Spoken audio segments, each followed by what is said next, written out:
Okay, so after our Schoology meeting yesterday, I realized that when I mentioned about secure browsers and logging in, that maybe I wasn't sure or people weren't sure how to get the kids' test to actually have to use the lockdown browser. So this video is to show you that.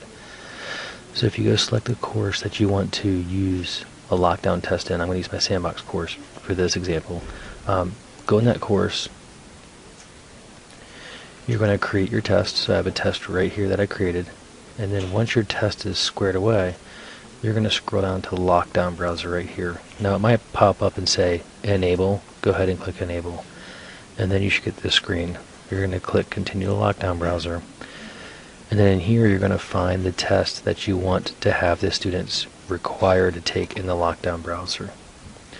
So I'm going to come here and select the test, and in the settings here I can change a few settings like do not require it or require it, and then in advanced settings you can say what happens when they log out. So students logging into the browser, they're locked into it until the exam is complete.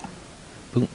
That means they have to click the exam, finish the exam, and then it'll let them out. There's no way to exit, and you can enter a password in here that will let them leave earlier. You can allow them to take it on an iPad. You can allow them specific web tools. So if you do this, you can say, I want them to use www.google.com.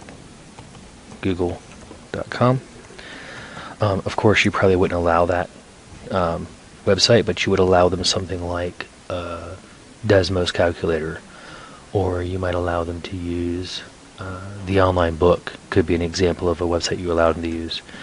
This is mainly for any websites you're going to include that they need to use inside of your test. If there are no websites inside of your test they need to click on, just leave this blank.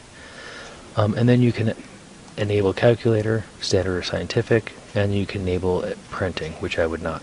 Once you're done, hit save close. It is now marked as being required, and then you're done. When you go back to the kids and they log into the lockdown browser, when they click on this test, it'll lock everything up. They can't go anywhere. So I hope this clarifies that.